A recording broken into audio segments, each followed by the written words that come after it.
Hey guys, Stephen Cox here, and today we are talking about basic rhythms, how to read them and play them on the bass ukulele. This is part 9 of my bass ukulele mini course. If you like videos like these, please hit subscribe below and consider becoming a patron where you can get a PDF version of this course and other lessons. So rhythm is one of the most important aspects of music, and playing in time with the correct rhythm allows us to play with other people. We really literally can't sound good, even if we're playing the correct notes, if we're playing them at the wrong time. So with our tablature, we kind of get a hint at the rhythm based on how far these numbers are spaced out, these fret numbers are spaced out, but it doesn't really give us an exact science if you've never heard the song before about how long to hold each note out. So we're gonna have to look above at the musical notation. So look at this example and see what's circled here. Those notes line up above the fret numbers to tell you how long to hold out each fret. So the notes kind of look like little circles, sometimes with the lines sticking out of them, sometimes they're hollow, sometimes they're filled in. And then we also have another symbol in this example that looks like a squiggly line or like a lightning bolt, really kind of like a Z with a C underneath it. That's called a rest, and rests tell us how long to stay quiet for. That particular one tells us to stay quiet for 1 beat. But first, let's talk about the notes, then we'll talk about the rests. The first note we'll talk about is a quarter note, and a quarter note looks like a filled-in circle or oval with a stem sticking out of it, which is the line sticking out of it. The circle is called a note head, and that line is called a stem. So the quarter note gets 1 beat in music. So what's a beat? Well, basically, if you've ever heard anybody count music, they'll count 1, 2, 3, 4, or maybe they'll count to a different number. But those counts give us a basic sense of the beat. It's like what we can sway to, what we can dance to, what we would tap our foot to when we're listening to the music. Each time we'd pat our foot, that's a beat. And so in most pieces of music, a quarter note will get 1 beat. So that means if you're patting your foot 4 times, then those are 4 quarter notes in a row. 1, 2, 3, 4. On your music, you would see 4 quarter notes in a row. So each quarter note only gets 1 beat. It doesn't go past to the second number. You're not holding it out further than that. It starts on the beat and it stops where the next beat would start. So if I were to play 4 quarter notes in a row, I'll use a C note, 3rd fret on the A string. 4 quarter notes in a row would sound like this. 1, 2, 3, 4. They're evenly spaced, and that's our pulse. Now, different songs will have a slower pulse or a quicker pulse, and we refer to that as a tempo. So our tempo might be 60 beats per minute, where each note goes by at about a second. 1, 2, 3, 4. Or it might be much quicker. Maybe 120 beats per minute would be twice as fast. But those are still quarter notes either way. So it's good to know the tempo of a song. Right now, we'll just use words like faster tempo, slower tempo, but you could do the exact beats per minute if you wanted to. So half notes look a lot like quarter notes, except the note head is not filled in. So it looks like a circle, not filled in, with a line sticking out of it. Those get 2 beats. So when I say they get 2 beats, that means we're holding it out for a duration of 2 beats. So in other words, if I was counting to 4, those first 2 beats, I would just hold a note out to have a half note. 1, 2, then stop the note. So basically, when you cut the note off, it's right before you would hit the next beat. So 1, 2, stop at 3. But that's 2 beats long. You're just doing the whole entire beat. So if we had 2 half notes back to back, that would either sound like 1, 2, 1, 2, but we usually count to 4. So I'm going to do 1, 2, 3, 4. But either way, the half note's still getting a duration of 2 beats. So next we have a dotted half note. And a dotted half note looks exactly like a half note with a dot after it. The dot will always be to the right of the note head, whether it's an upside down dotted half note or a right side up dotted half note. Dotted half notes will get 3 beats. So once again, let me demonstrate. 1, 2, 3, 4. Notice how I stopped it from ringing out through the 4th beat. 1, 2, 3, stop the note. So a whole note just looks like an oval on your music. And a whole note will get 4 beats in duration. So that means we play a note at the beginning of our count and just count to 4. And then when we'd start our count over at 1 again, that's when we'd stop the note. 1, 2, 3, 4, stop the note. So if we were to play 2 whole notes back to back, it would sound like 1, 2, 3, 4, 1, 2, 3, 4. So now let's talk about rests. Rests are the same duration as the notes, so they have similar names, but it's durations of silence. And when I say silence, I don't mean like letting the note ring out. I mean you have to stop the note from ringing out. So a quarter rest is 1 beat of silence, and it looks like a little squiggly. A lot of people draw these kind of all sorts of weird, but the standard really sort of looks like a diagonal Z with a little C underneath it. And basically, let's say we had 2 quarter notes, a quarter rest, and then another quarter note. Well, how we'd play this rhythm is we'd go 1, 2, rest, 4. So notice I said rest instead of beat 3. That's just to keep track of it. You could go 1, 2, 3, 4. But notice that I did something to stop the string from ringing out. 1, 2, 3, 4. You can either let go of the note so that it's not ringing out, or you can mute it with your right hand, whichever feels more comfortable. You just don't want any of the strings ringing out when you have a rest. So the half rest looks more like a little rectangle that's filled in that sits on top of a line. It's very important that it's sitting on top of a line and not hanging down below one, because that's a different thing. So a half rest, if you look at that line, almost like the brim of a half rest looks like a hat. You can draw a little smiley face underneath it like I did here. And that gets 2 beats of silence. So if you see that at the beginning of a measure, you would go 1, 2, and then play whatever's happening after that.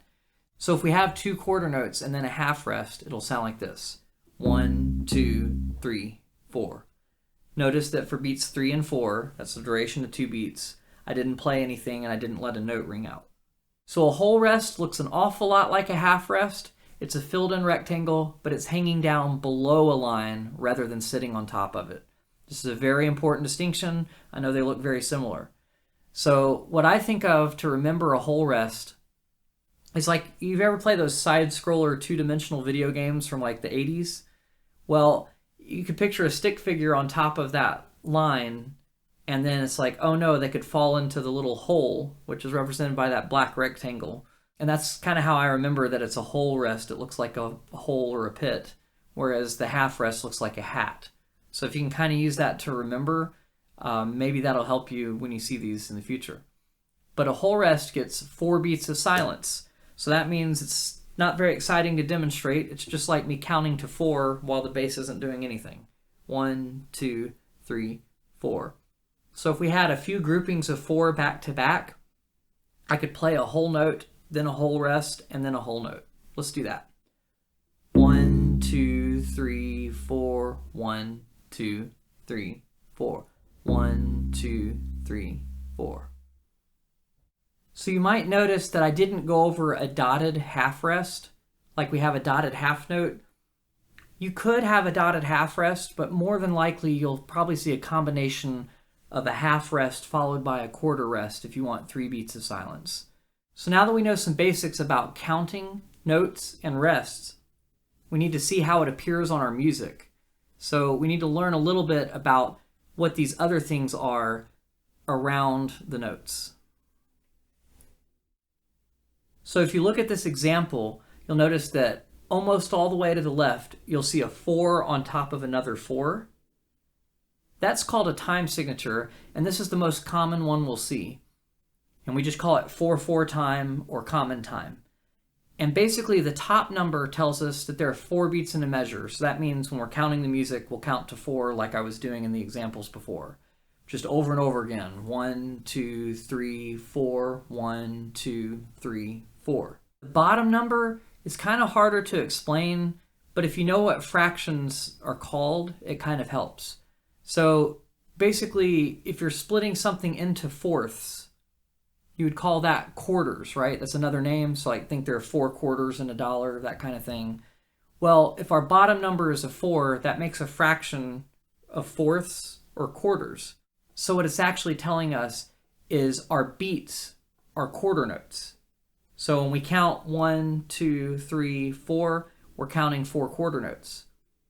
So since this is the most common time signature, this is basically how our notes are named. So a quarter note is called a quarter note because if the bottom number is a 4 in our time signature, that's what we're counting. If the top number was a 3 instead of a 4, you wouldn't count to 4, you'd only count to 3 over and over again. So that would sound like 1, 2, 3, 1, 2, 3, 1, 2, 3.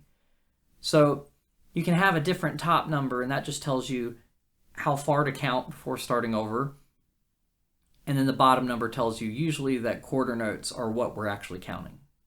So if you look at the example, you'll notice that each group of 4 beats is separated by a little tiny line, and these lines are called bar lines. And those 4-beat chunks have a name too. They actually have 2 names. You can either call them measures or bars. So the bar line splits it into bars. So if you've ever heard of a 12-bar blues, that's talking about a pattern that has 12 measures. So counting in groups of 4 and only having measures that are split into 4 beats kind of helps us keep track of our music a little bit easier. So let's look at this example and then look at the counting that I wrote in underneath in red. So basically, you have 4 quarter notes in the first measure, and so the count is literally just 1, 2, 3, 4. And I didn't write anything special about those numbers. None of them are in parentheses or anything because there's no resting and there's not really holding a note past more than 1 beat. So now let's look at the second measure, which just has a whole note in it. And if you look at the notes, notice that they line up with the fret numbers underneath in the tabs. So vertically, things that line up are kind of associated with each other. So if you look at the second measure, you'll notice there's only 1 note in there, and that is a whole note. And then below that whole note on the tablature, it's telling us it's a 5th fret on the A string. So basically, we'll play that note and hold it out for 4 beats. So if you look at the counting, I showed this by putting the notes in parentheses and having dashes in between the beats to let you know that we're holding it out. So playing the first 2 measures would sound like this. I'm going to give you a 4-beat count in, and then I'll start playing. 1, 2, 3, 4. 1, 2, 3, 4. 1, 2, 3, 4. So hopefully you can tell I held the note in the second measure out for 4 beats. So now let's look at the third measure. That's the third grouping of 4 following that bar line. So in this one, we have 2 quarter notes, then a quarter rest, and then another quarter note. So for this, that means we're playing 2 notes, playing on beat 1, playing on beat 2, and then we have silence on beat 3, and then we're playing a note on beat 4. So I showed the silence and the count by putting beat 3 in parentheses. So here's how measure 3 sounds. 1, 2, 3, 4. 1, 2, 3, 4. So I'm going to say it again, and this time instead of saying beat 3, I'll say the word rest so that you know that's a rest there. 1, 2, 3, 4. 1, 2, rest. 4.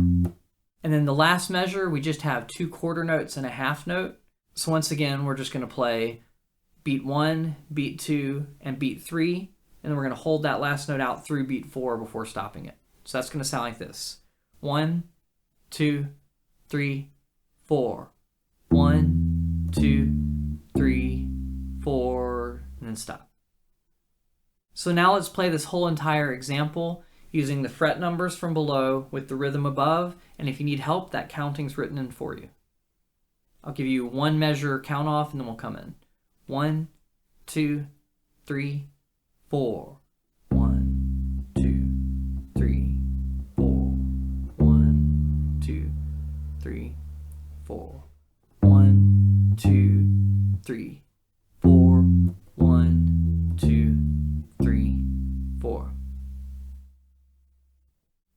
So when we're first starting out, we might understand the concepts of, okay, how long a beat is, how short a certain type of rest is or a certain type of note is, but we may not be able to keep track of our timing consistently while trying to play. So for this reason, a lot of people will use what's called a metronome. A metronome basically clicks at the same speed over and over again. And what we'll do is we'll use that click as our quarter note. So this is an example of a metronome app. And this one's very, very basic. It just has a bunch of numbers in a square, and those numbers represent beats per minute. So if I chose 60 beats per minute off of this square, there'll be a number 60 in there. If I choose 60, it'll basically have 1 click per second, because that's 60 beats per minute, and there's 60 seconds in a minute. So that's what 60 beats per minute sounds like. So we could play the same example with the metronome helping us stay in time. And that will basically sound like this at 60 beats per minute. 1, 2, 3, 4.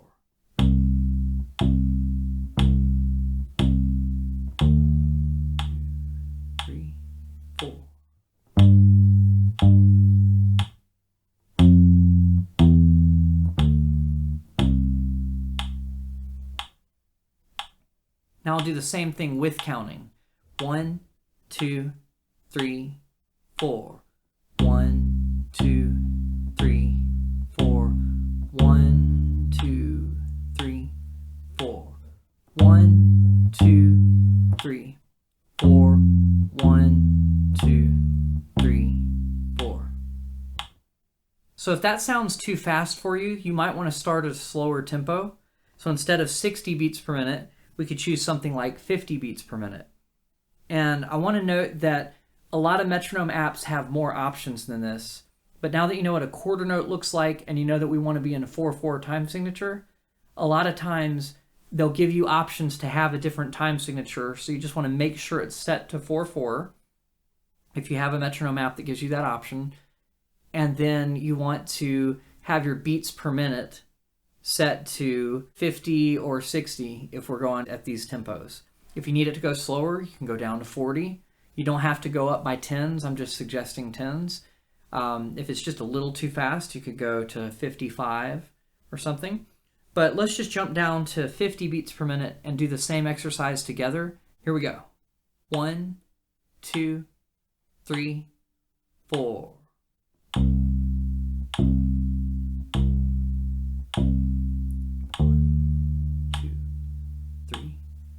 4.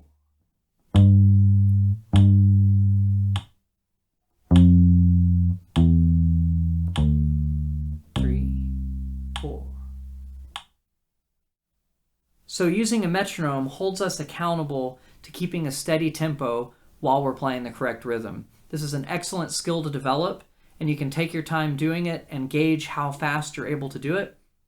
So you could start at 50 and then work your way up over time to where you can play at 100 beats per minute.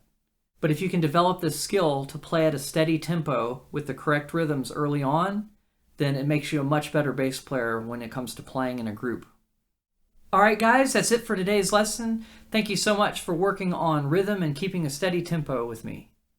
So, this is part 9 of the bass ukulele course out of 10 parts. So now we have all of the skills that we need. In the next lesson, we're going to be putting them all together to play a bass line over a common chord progression. If you want the PDF version of this course, please look in the link below for patreon.com/StephenCoxBass. You can become a patron and get the PDF version of the course, as well as the lessons for many other videos on here. Thanks again for watching, and I'll see you next time.